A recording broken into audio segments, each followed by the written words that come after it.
Nagmistulang Venice dito sa North. Ito ang sitwasyon kapag nagkaroon ng malakas na ulan at kapag wala ng ulan, meron namang high tide. Kaya naman pa nagsama to, magmistulang dagat ang kalsada. Dito na yan sa may munisipyo ng Macabebe, Pampanga. Ang lugar na to, lalo na rin ang Bulacan, ay isa sa mga apektadong lugar dito sa North kapag nagkaroon ng ulan dahil matagal umupa ang tubig. Abutin ng araw bago ito bumalik sa normal. Ang lokasyon kasi nito nasa mababa siya.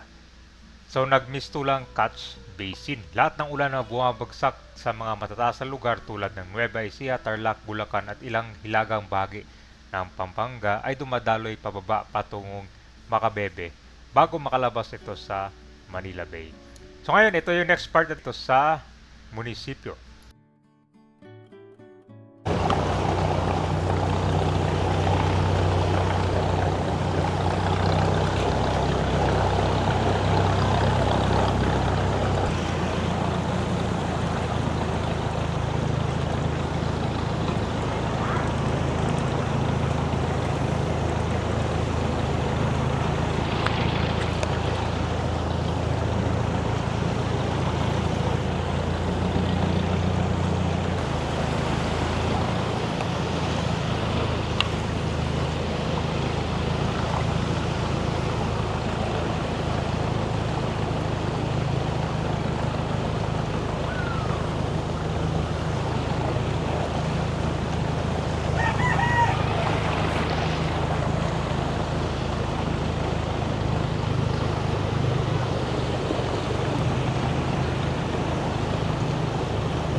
Kung ba dito, mababa na ba to? Meron pang mas mataas dito.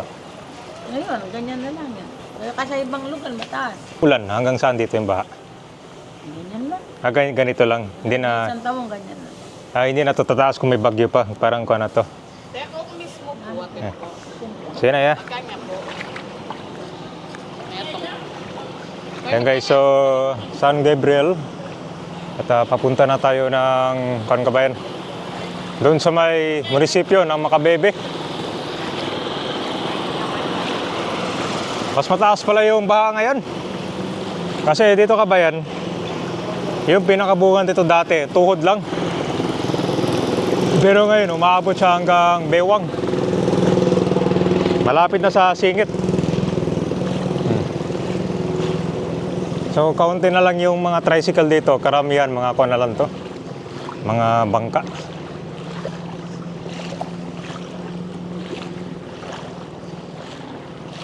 So, kanyang-kanyang diskarte yung mga iba ito Kabayan. Lalo na may mga sasakyan dito.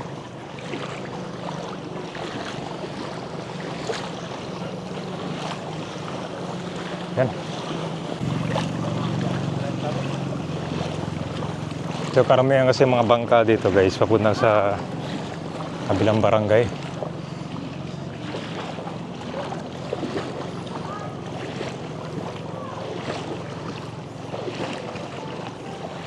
Grabe. So maabutin ka pala ng dito. Isang oras simula dun sa Apalit.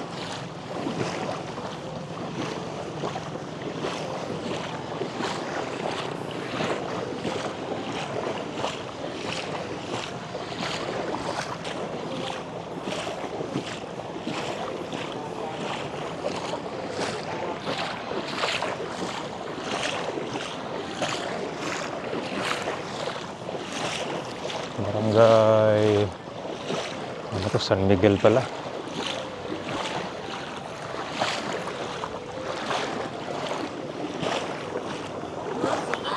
Bugdi mga bahay dito.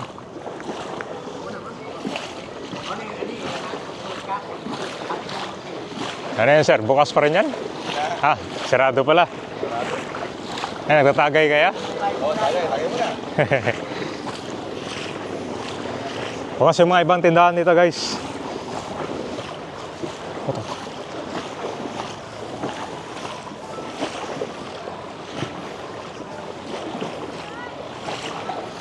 Mahirap paglakarin pala, no?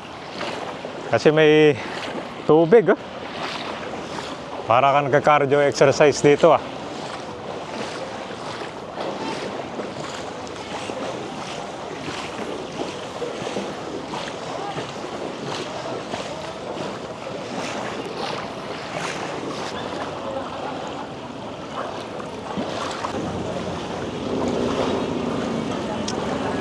So talagang kumpala kami, mas malala pala. Dati, oh, mababaw pa to. Dito, pagdating natin sa, guys, pinaka plaza nito mga bebe. Kuha na to. Ano ba tawag nito? Mababaw na. Kita ko pa yung kalsada dyan eh. Pero ngayon, sirado talaga. Mga kabebe, 1575. You know. Nice. Real life scenes. Yeah.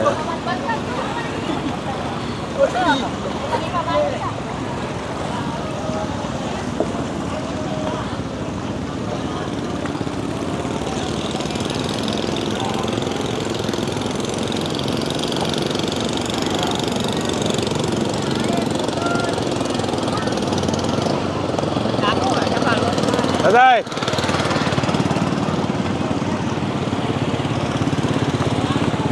Yung mga bangka dito, motor na, oh. Ano pa siguro, isang linggo pa siguro. Ay, isang linggo? Yung tuloy-tuloy walang ulan, no? Tagal din pala, no?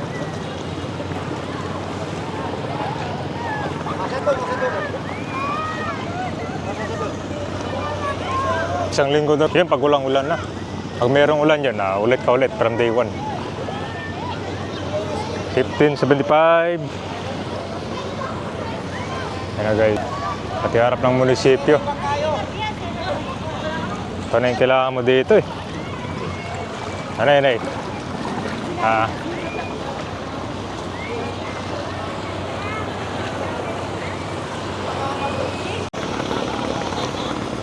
Yan guys, magbangka na lang kayo dito kapag magtutour kayo dito tuwing bagyo dito. Ilang pasero kasya dito? Mga 8, sir. Kasama na kayo? Opo. Pang commuter na yung mga bangka dito.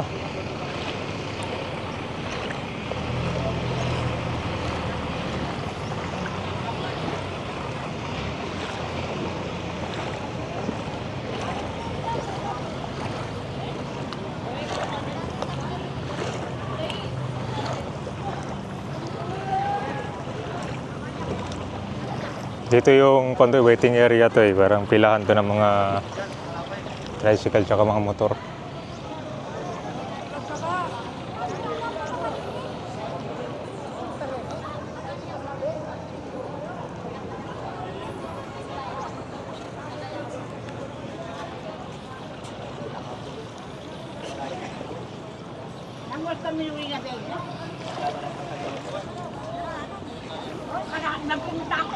Dito sa unang kabayan. So kanya-kanyang diskarte pala sila iwan dito ng mga ng mga sasakyan. Ito, tinaasan na lang tong sasakyan eh. Para hindi abuti ng baha.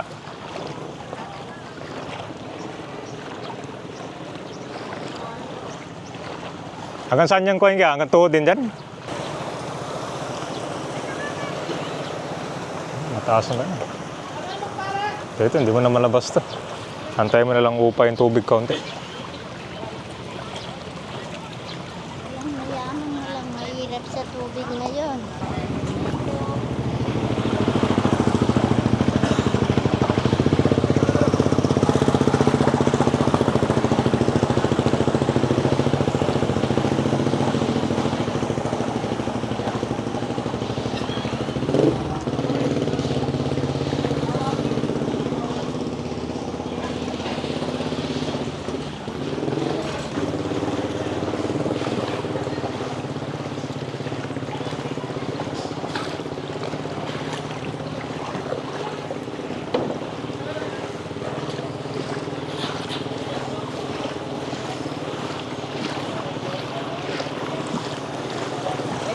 Pang pasayro to, kuya? Pang pasayro? Ha? Santo Rosario, Macabebe, Pampanga. So ayan guys, sitwasyon ngayon dito. So hindi lang mga tricycle lang dumadaan dito kabayan na, kundi mga na rin, bangka. Kasi lampas tuhod na rin yung tubig dito. Kaya na rin, mas bilis na transport na rin. So taon-taon, actually mas mataas pa lang ngayon. Ito mga 1 feet ang taas ng tubig ngayon. Ganoon pa man, bukas pa rin yung mga tindahan dito.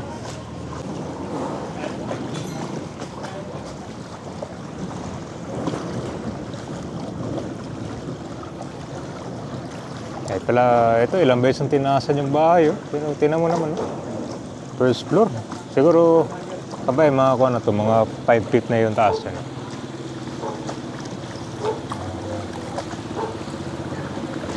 Ganun pa man, may mga tricycle pa rin dito. Tuloy-tuloy pa rin yan. Shout out! Hello! Oh, malakas din pala yung alon, no? Tingnan mo. Malakas ng alon din pala dito, guys. Pinapalo yung bangka na sinasakyan natin, no?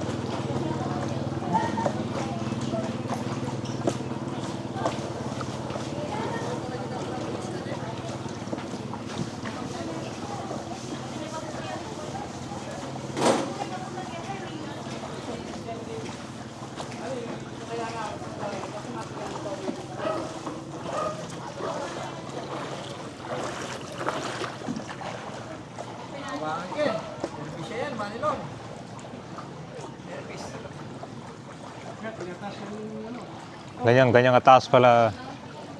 Ito, abutin mo ng baha pa rin doon, ha? Ang kinakalawang na talaga yung mga tricycle dito.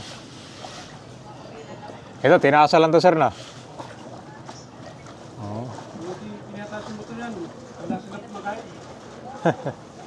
Tingnan mo ang bahay kabayan, no? Ito, may nakatira pa dyan, sir. Wala na dyan. So, tingnan mo tong warning sign ngayon, nasa tayo, second feet to. Umabot kayo ng sir? 5 feet dito? Umabot kayo ng 5 feet? Force evacuation. Grabe pala. Eh, wala pa. Pero yung pula? Hindi pa, no?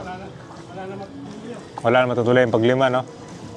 Pero umabot na dati yung pula, sir, wala pa.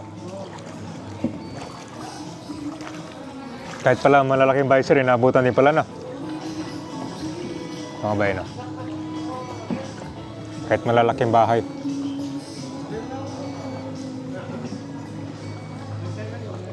Ito guys, oh. Bagong gawa lang ng mga bahay, no? Abot yung first floor.